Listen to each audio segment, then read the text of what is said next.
the AC is off, and you can stretch them out so they get bigger. Like, just you can pull from right here. You can keep your hat on. Is what I'm saying. You know what I mean?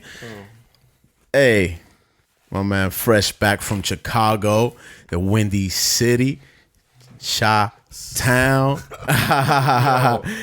So I didn't know you knew how they refer to Chicago. Oh, of course, bro. Chicago is big in the hip hop culture, bro. There's so many dope artists that came from there. Like, that's why I love hip hop so much, just because I would know the artists and like follow them, and if they're dope, I would research them, watch their interviews. And Chicago, I mean, there's a ton of places where a lot of dope artists come from, but definitely Chicago, bro. That's like a landmark city. It's one of the biggest cities in the United States. So it's actually the third biggest. There you go. So what is New York is first, and then I think San Francisco. I want to say. I'd have to look it up. Well, yeah, it's you said the third, but I mean, then that means it's big. It's as big as New York, Ben. Then from what you're saying. So, word, man. I would love to go out there and enjoy the views. You know what I mean, dude? So much views. It's freaking, wow. It's crazy. So, like, how many places you guys visited while you were there? Like, do you know? A shit ton of places, man. A shit ton. I could count it. Like, if I pull the itinerary that we came up with. Yeah. So, like, what, 10 spots? I mean, because you said, I know you was busy. Do you was, like, all over the place? You snap here, snap this, snap boom, boom, boom.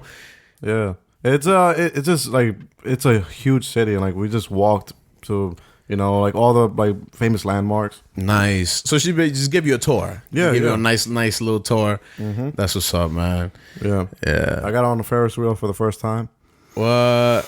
Yeah. You never been on the Ferris wheel? No, never. Oh, shit. And so the one that they actually had there, like, I forget the background. I got on the Wonder Wheel, Coney Island. Shout out to Coney Island. I got on the Wonder Wheel before. Nice. Yeah, that was dope. I bet, man. Gotta get on that. That's a landmark right there. So the thing is, it was Ferris. There was an older one, and then it was like getting too old, so they tore it down and rebuilt it like brand new and bigger and like with technology. I seen that picture. That looked really good. Yeah, but like it's a cart like that's enclosed in like all glass. Wow. Yeah. So I mean, like, to be honest, that adrenaline feeling you get when you're like high up or yeah. So like I didn't really get that because we were enclosed in a box. Okay. And that's why I like the older kind where like you're just sitting down. I never been on that one, but I imagine it would be much more dope. Yeah. Hey, when I was younger, I really enjoyed the rush and the adrenaline of a roller coaster. But we just went to Hershey Park the other day, and I'm like, I don't know. I think it might be better going enclosed. I don't know why. I don't think I have a fear for it, but I just didn't necessarily like it at all. So my body didn't like it. So I was just like, damn, roller coasters like used to be the shit, and now they're not. So probably enclosed. Was probably a better experience. Yo, that's the thing with adrenaline. Like your body gets used to it after a while. Like these roller coasters, right? Yeah, you could ride the same ones and eventually get tired of it. So that's why, like, they need something more. They build bigger ones. Yeah, they build bigger ones. They don't want us to build bigger roller coasters. So we build bigger roller coasters. That's crazy. No, and that's a chemical. It's a chemical in the brain that kind of seeps out, and then like just like anything else, they get you get addicted to it. Some people are like really junkies for it, hopping off cliffs, out of airplanes, bungee jumping the tallest bridges, like. And like I understand now how people do it because I used to be like kind of afraid of heights. But then the more you do it, it's like you get used to it. You're like it's safe. Nah, fuck that. Fuck that. No, so the thing is like riding in an airplane. Yeah, a lot of people are scared because it's high up. They're scared of heights. Yeah, right? Or getting on top of like the tallest building because they're scared of heights. It's like the thing is, why are you scared of heights? Right? Like maybe you get that feeling, but it's probably because you get that feeling of death, right? But how many people actually do this experience and die? I mean, maybe a few. But like the thing is a ratio to like number of people who survive compared to the people who die. But we don't. I mean, I don't know, bro. Like, I don't know what it is that I just didn't. It wasn't a taste of mine. Like, I didn't like the taste of like the speed and it. But afraid of heights. I don't know, bro. Falling is, I think, will be the biggest fear for heights. I want to actually experience that. Like now, like think about it. So you will stand on the ledge of a building and look down on the ledge? Yeah. So that's in the Willis Tower, right? That's what you kind of do. Dude, some strong wind and you. No. I mean, like it's enclosed, right? Like obviously, like you're enclosed. But you stand on the ledge and like you see it's a clear glass. But you still get that that good vision of safety. You know what I mean? Like, somebody can come up behind you and tackle you, and that glass is not gonna break. I mean, unless he's like The Rock and he's like freaking huge. That glass is not gonna break no matter what. They can shoot it with a machine. That glass is not breaking. It's not. It was made. You know what I mean? So you know this going into it. So you already you know you're not gonna fucking die. Yeah. So but. That's how I feel when we get under the squat rack after I load up that bar, and I'm like, you know what, I'm not gonna die today, so I'll go for it. And that's the thing, you see, like that first time, like whatever you did 3 plates, you felt scared, right? I thought I was gonna die, bro. And now you're like, yo, I want to go to 4, and now you get that feeling again. Very true. Wow, man, that takes place so much. Yeah, absolutely. I agree. Exactly. I mean, like in weightlifting, that's a good thing because you're getting stronger. But that's it's kind of like it's making you with heights. It's making you stronger as well because then you'll have more tolerance to do other things. Right. Like I'm thinking about it right now. Like I think I would do one of those. Go up on an airplane and just jump skydiving. The skydiving. Yeah, I think I would do it. That doesn't sound so bad, and I think I would do it. I need to for me, I'm an experienced person. Let me try it, and if I really don't like it, I will never do it again. But at least I want to try it and definitely go through it. Now, bro, I would love that. Wear 2 GoPro cameras, dude, and record it and use my. I can't really Snapchat in the air like that. No, but you can't unless you're DJ Khaled. You know what? You kind of can, but you can't post it. So you can Snapchat the 10 seconds, using the headphones. You'll just hold the volume up or volume down, and it'll start recording until it hits the 10 seconds. But then at that point, it's like, how do you post? You have to really look at your phone while you're falling at 1,000 feet per second and press. This sounds like a problem Snapchat should solve. Snapchat needs to solve that. How can you auto? But the problem is, if they do that, then people will start doing fucking 5-hour segments every time. You know what I mean? They'll OD on it. It's the thing is if they do that, then it changes their business model. The entire model, the entire social model. Because then at that point, fuck it, use Periscope or Facebook Live. You know what I mean? Yeah. So I kind of hate the people who post super super long stories. Yeah, you don't like the long. Well, it stops you from looking at other people's stories. Yeah, and sometimes it's Snapchat. You kind of just want to see snaps, right? That's what I like getting out of it. So you want to see little glimpses and pieces of people make it interesting. Some people make it interesting. I like that. Yeah. So what I really like is there's this one guy, Timothy Delgado. He doesn't post too often, but everyone when he posts something, it's just something really funny. But he tells a story. It's maybe 4 or 5 snaps. So it's boom, it's manageable. Yeah, it's manageable. Mm-hmm. Okay. That's not a bad thing. I know, because you're absolutely right. The more I started using Snap, the more people I started to follow. And what I noticed after a while is that the more people I followed, the less snaps I watched. Because it was just too much. Yeah, exactly. It was just way too much. But, a lot of people have some crazy numbers on Snapchat. Yeah. Somebody, this model I followed the other day, she posted up her... There's a story when you click on a story and it tells you how many views you had. She had over 30,000. Holy shit! And I couldn't believe it. I didn't know that number existed on Snapchat. Yo, 30. It said because at that point it's 30K or 32K. Wow. You know what I mean? It don't tell you actual. It won't tell you to the digit. Yeah. But it'll tell you that. So I don't know. Imagine how many Gary Vee has. You know what I mean? I'm pretty sure some people have millions of fucking viewers on Snapchat. Yeah, but I guarantee you, if you see their numbers, it will probably start dropping. Right, the most recent, because that's what I'll do. Those famous people, I'll look at some of them and then I'm skip because it's just too much. Yeah, it is. But for some people, it's not too much. There's really some people that sit there and go through everything, and if you find it motivating and if you feel like it's gonna help you, then or not. Some people are just fucking bored, bro. They just press play and watch. Yeah, no matter how they might skip shit, but they watching. Yeah. Yeah, if you follow, shout out to those people though. I said, you follow DJ Khaled?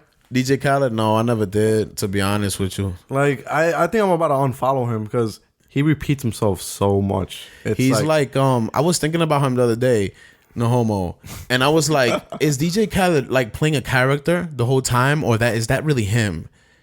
I think that's really him. Man. You think so? Yeah, because the thing is. I think there's a serious. There has to be a serious side to him when he's I don't know. The cameras ain't on. The thing is, when you're on Snapchat, right? It's to me I feel like that's you, right? Because I'll say stuff every once in a while that I'll never post something on Facebook, right? Yeah, so that's me right there. But some people are really playing a character, though. You know what I mean? Some people are really acting out this persona. and it's just for the camera, but really in real life, because I mean, he's not a bad person regardless if he's playing a role or not. Yeah. But I think the other day I was thinking about it, like he has to be playing a role, like he has to just be playing this specific. That's interesting. Maybe part of that is really him, but the rest of it is get more followers, get more attention, get more popular, get funnier, whatever. You know what I mean? Like yeah, exactly. So I think a whole part of that is him. Maybe because like he's known for like repeating himself in certain catchphrases all the time. Yeah, he's known for catchphrases. Another one. You're smart. You're loyal. Yeah. Shout out to DJ Khaled though. But now, man, I mean, I mean, we unfollowed Ty Lopez. You know what I mean? And he was the first one. Hey, fist pump. Yeah. Hey, I don't know if anybody here has ever heard Ty Lopez. Shout out to Ty Lopez. We love what he's doing, but we couldn't. There was just too many little pinpoints. We just had to stop watching from him, and it was getting too. How do you have that much money, right? Yeah, and like that you have to Snapchat your whole life, right? And you're always like around different people every single day. There's some similar people, but you're just like, I don't know, constantly like Snapchatting your life. I can't do that. I mean, he Snapchatted his entire life, like from waking up to like sleeping. For somebody maybe who's just gonna bump into and oh shit, follow Ty Lopez. They discover him from the YouTube advertisements or whatever. Yeah. You know, they go ahead.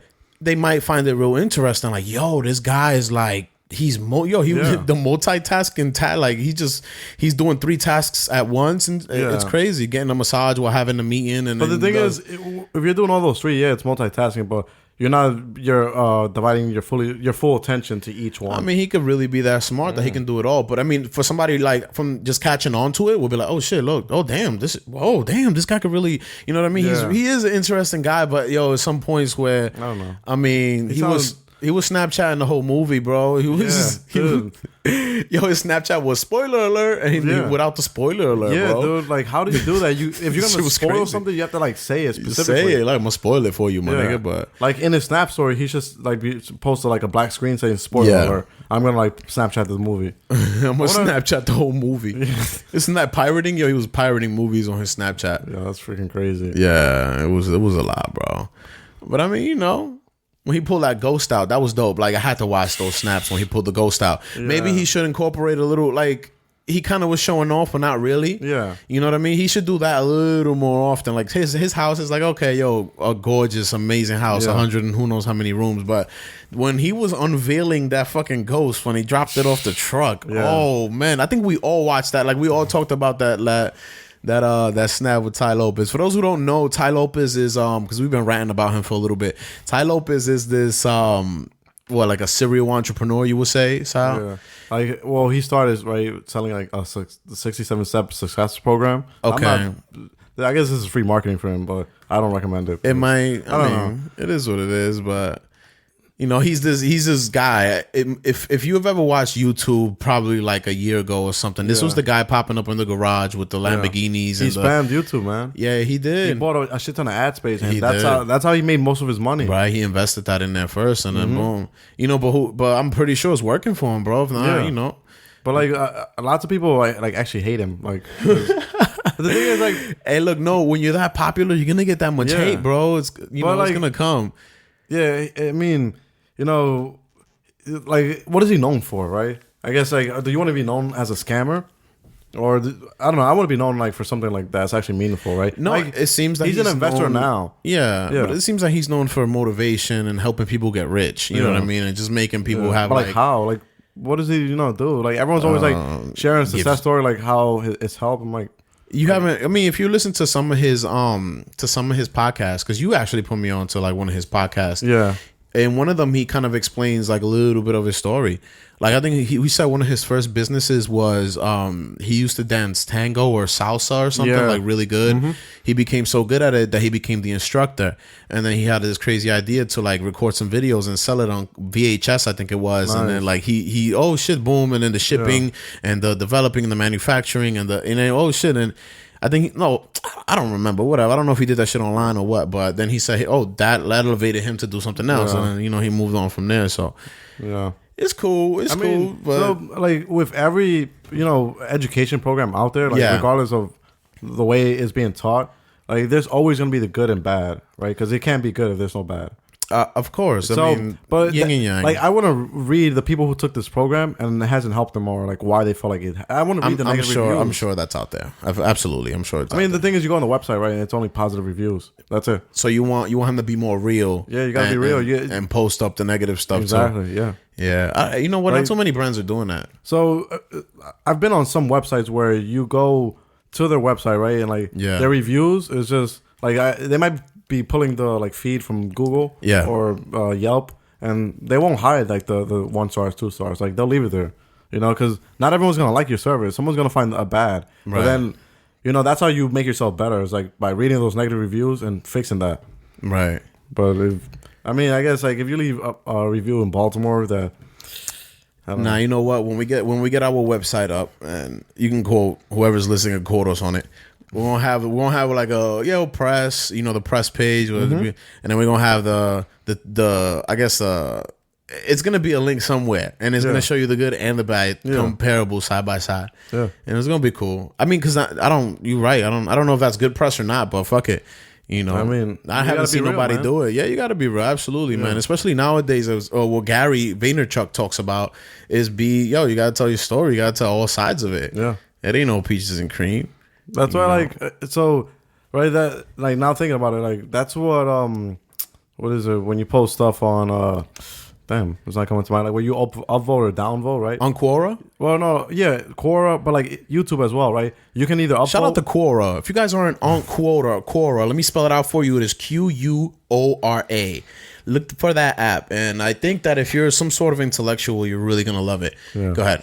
I was gonna say that. Well, even on Quora, right? But even on YouTube, that you have the upvote and downvotes, and that kind of tells you like how many people actually like it. And, you know, I mean, obviously not everyone clicks that button, right? But you know, some videos like have a shit ton of freaking like negative reviews, right? Right. And that's good because you know you want to be able to see like, oh, like, you know, like what's the ratio, right? Like the more people like it or the more people hate it, right? So like if you kind of like look at it on Facebook, you can only like photos, right? You can't dislike. Right? Yeah. I mean, that's kind of how they built their model on. Right. Like positivity. And I don't know, like, I want to see, like, oh, you know, I don't like you want to see the real to it, right? I mean, because I'm reading this book called Positivity. Right. I don't know if that's what it's really called. Positivity, that's what it's called, yeah. Right? Yeah, so yeah, it's actually your book. And the thing is that they talk about it. It's not mine, it's the author's, and we're not giving him his credit right now. But, but yeah, go ahead. Like, he talks about that you need to have the negative and with the positive. Like, a 3-to-1 ratio is like the ideal way to, like, be positive and, like, be happy. Or so 3-to-1, like, what do you mean? Like, you know, 3, like, positive things and, like, 1 negative thing. And 1 negative thing, okay. Mm-hmm. That's not a bad, that's good. Okay.